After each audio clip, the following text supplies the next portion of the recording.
Hello everybody, it's Wyvern here with another bit of Total War Warhammer 2 quick match gameplay. This time around we are on the Dead Shore playing as the Lizardmen against the Wood Elves. And this is a matchup that I think can be definitely be interesting for both factions because there's just so much you can do. In this match I was going against Sarmatians, who's a rather competent and player and a well-known forum poster. Definitely has a lot of good input and insight on how the game works, but he picked that. I initially picked Bretonnia in this match, and then I realized, well, we picked basically at the same time, Bretonnia, Wood Elves, and I realized I don't want to be doing Bretonnia against Wood Elves. That's kind of dickish and unfun. So I swapped to Lizardmen because I think this is really a match where there's a lot you can do with both factions. Really, either faction can take the infantry game, depending on how you build. Obviously, Wood Elves have a very strong shooting contingent, but Lizards can also kind of compete with chameleon skinks and skink skirmishers and that sort of stuff. And of course, the Lizardman Cav, very potent, but at the same time, Wood Elf Cav can be very powerful at riding down Lizardmen infantry. In the air war, you can have Pterodons and Skink Chiefs and whatnot fighting against Eagles and Gladies and so Hawk Riders and all sorts of stuff. There's so much you can do in the match. So going as Lizards, I wanted to try something just going very, very wide and sort of swarming the Wood Elves. So for my Lord here, I am rolling with a Slann Mage Priest of High Magic, not even Mazdamundi. I do think the Slann Mage Priest is not bad here. He does have 40% missile resist and a lot of HP, so as long as I'm not stupid and run into the front line, I should be able to sort of hide in the back, soak up, and if my opponent gets a volley or two in, it's not going to be the end of the world. If say Way Watchers get a few shots in. And as long as I don't rush in and give them too many easy shots, we should be able to hold fine. Besides that, we do have quite a few spells. I did bring Soul Quench, which was basically by accident. I didn't even intend to. I actually wanted Hand of Glory and accidentally left Soul Quench in there instead. I brought Apotheosis as well as Tempest in case my opponent brought some flyers because I wanted to be able to pin them down for my Chameleon Skinks and my Skink Chief. I also did bring in the Aura of Quetzal, AoE defensive buff. Obviously not great if I can't get into melee, but if my opponent hadn't gone with shooting, if Sarmatians hadn't brought some Way Watchers here, we would be able to play a bit more aggressively with the Slann Mage Priest and get that Aura off. Besides that, we do have the Shield of the Old Ones for that ward save, banishment, of course, as well as the Blood Statue of Spite. And this is a pretty potent ability. It can definitely whittle down some of those low HP Wood Elf units that otherwise can take a while to beat down. Alongside him, we do have two Skink Chiefs on their Pterodons. These guys might seem like an odd choice against Wood Elves because, of course, they can get shot down very easily. But they are a fairly cheap choice. They can do a lot of damage. They do give you a charge of Cold-Blooded. And over time, they can definitely whittle down units like Wild Riders. They can poke at enemy lords, at enemy heroes, and that sort of stuff. And definitely contribute a good bit. Out on the front, we do have two units of Chameleon Skinks looking to skirmish away, harass, and zone for my main line. And then 4 units of Saurus Warriors flanked by 2 units of Skink Cohorts on either end. So the Skink Cohorts, not an amazing unit, but they can bog down units like War Dancers and Eternal Guard, and even cavalry like Wild Riders for a good amount of time, while the Saurus Warriors should be able to trash everything up to War Dancers. There's actually, I think War Dancers are the only Wood Elf unit that really trades pretty effectively with Saurus. Everything else kind of gets run over. War Dancers, though, can actually trash them pretty hard, which is why this match can go either way in the melee game. Finally, in the back, we do have a single unit of Horned Ones, as well as 2 units of Cold One Spear Riders, of course, to provide some anti-large defense, especially if my opponent had brought trees, but also just to run down enemy skirmishers and apply some counterplay against Wild Riders and that sort of stuff. Now, for Sarmatians over here, he did bring a Glady on a horse, kind of a normal pick, nothing too surprising there. She does have the Eye of Kurnus, she does have the Arrow of Kurnus, as well as the Prey of Anathrema, so looking to be an absolute menace to society there. Potentially able to pin me down and do quite a bit of damage, especially with this triple goon squad of Way Watchers, who can, of course, whittle me down pretty efficiently. And they're going to get a nasty little volley here against my poor Chameleon Skinks, who are running for dear life, scampering as this volley of Wood Elf arrows comes in. But surprisingly, they actually took no model losses, which was pretty impressive. This unit over there did lose a model to the Glady, but nothing too crazy. On the flank, Sarmatians does have some Wild Riders, a unit over there as well as a unit over here, both unshielded, probably to cut down on costs. For his main line, it is some War Dancers with Azrai Spears on either flank as defense, and then a main line composed of some Dryads as well as some Eternal Guard without shields. Looks like the budget did not allow for the shielded variant, which is a little rough. If you don't have shields, dealing especially with Chameleon Skinks can become kind of tough for Wood Elves. Finally, he does have a Branch Wraith in the back here with Melkos Miasma, the Withering, which of course will make especially Dryads much more effective against Saurus, and Earthblood for the heals, and of course Call of the Woods, nice little melee attack buff, and Blessing of the Ancients, interesting choice. In this map there is some wood, so it can be useful, but generally I don't think it's worth it. Regardless, he did poke in here with the Wild Riders, doing a little bit. He did lose a Wild Rider to the pressure from the Skink Chiefs. And unfortunately here, I was kind of mismicroing because I was trying to get my Cold One Spear Riders around the ridge here. And while that was happening, I was also microing over here trying to escape, and then Sarmation's got this beautiful volley with the Way Watchers. And you can see the two Skink Chiefs are neck and neck right next to each other. So, but basically, whatever missed one Skink Chief, it nailed the other, and immediately we're losing about half the HP on each Skink Chief, which is just brutal stuff. The Cold One Spear Riders getting in here and immediately hit by a Prey of Anathema and getting dumpstered by that Way Watcher fire, which is just brutal stuff. These guys really not able to hold out here. They immediately rampage, or drop into rampage range, which is really, really rough. We are actually going to hit them with Cold-Blooded, I do believe, to undo that.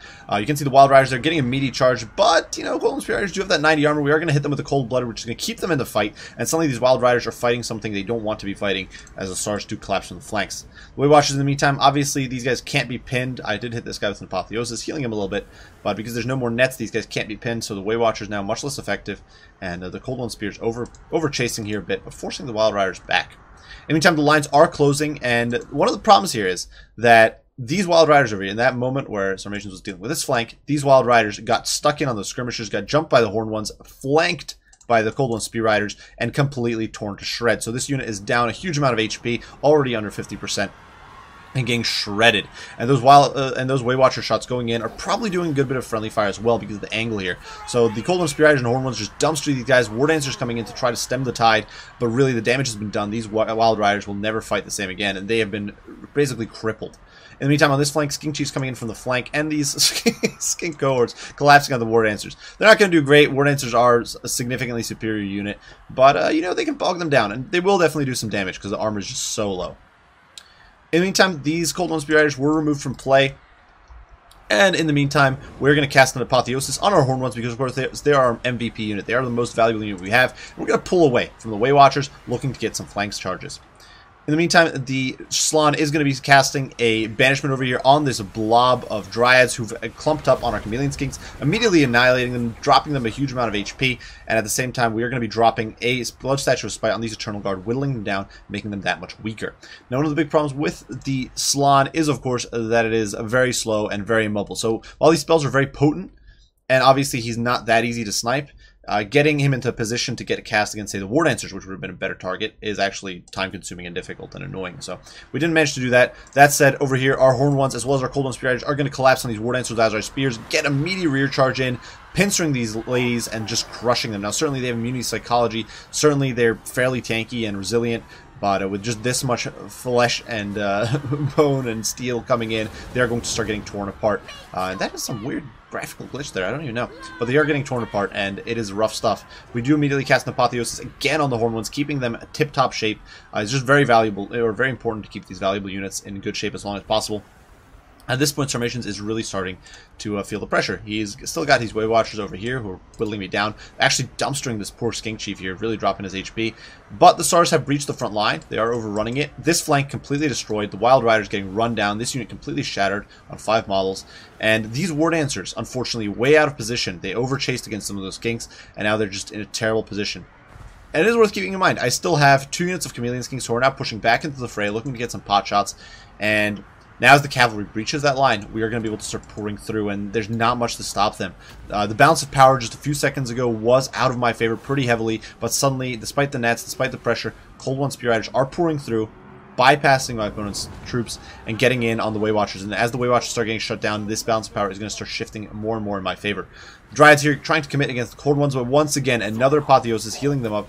Arrow of Kernus completely destroying the Skink Chief. He's not going to make it out of here. He's never going to see the beautiful fields of Lustria again, but it doesn't matter. We still have one more Skink Chief, and more importantly, we are overrunning the last remnants of the Wood Elf forces.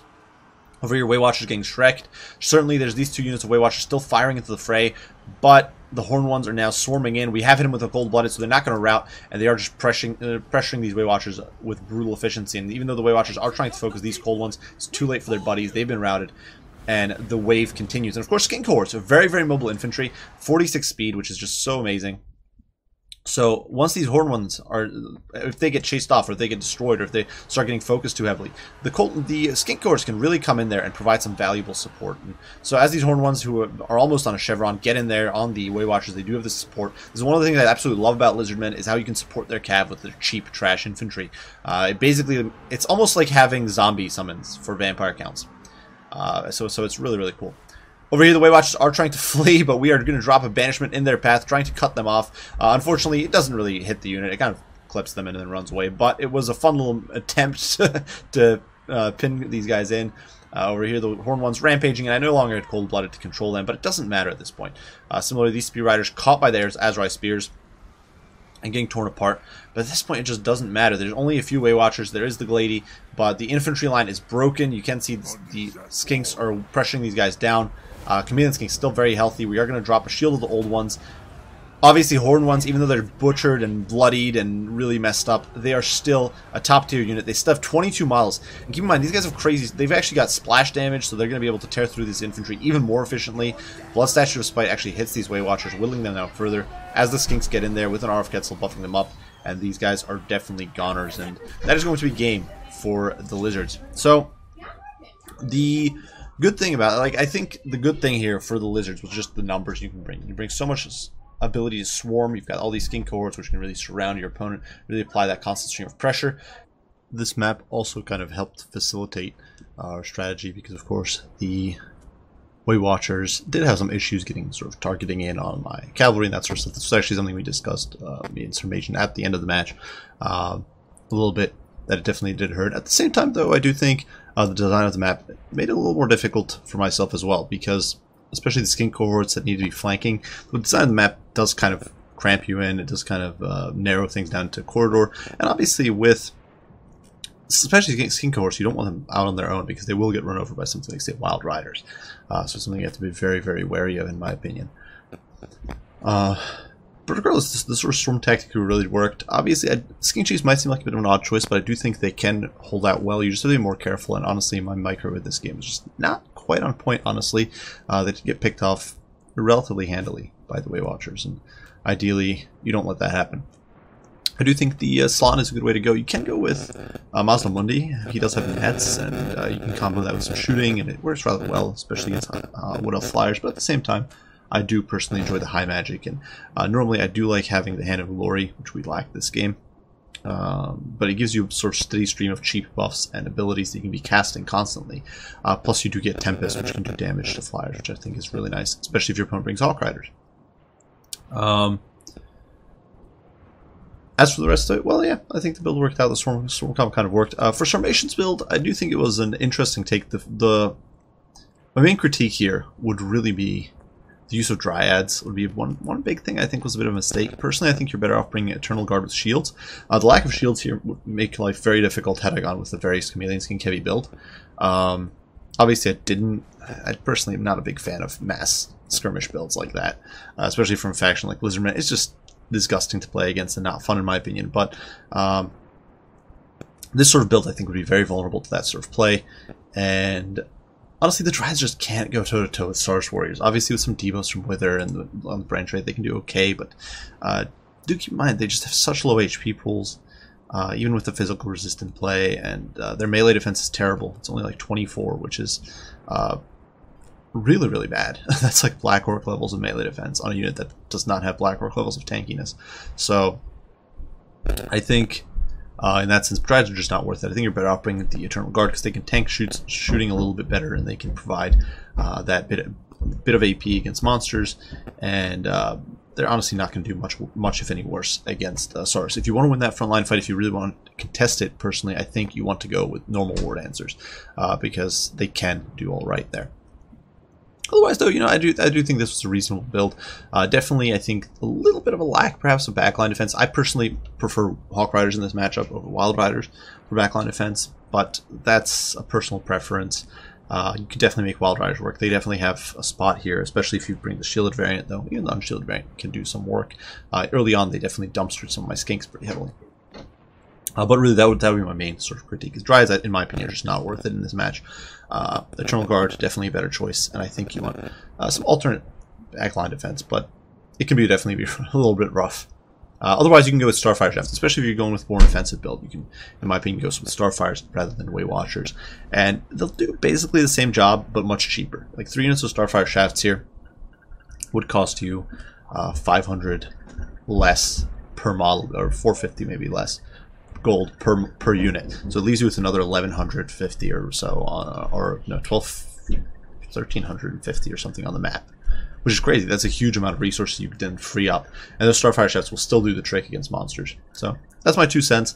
Nonetheless, great game with Formation here. Lots of fun. It actually kind of did come down to the wire. There's very little left for both armies. Basically, most of my cav was just rampaging, and my infantry was in the gutter. So it definitely came right down to the wire, and it was a lot of fun. So I hope you guys enjoyed the video. Hope you found it entertaining and fun. If you did, as usual, don't hesitate to leave a like, subscribe, and share. If you have any comments, any criticism, feel free to post it down below, and I will do my very best to respond as soon as I can. I do thank you all for watching, and I will see you all in the next one. Bye for now.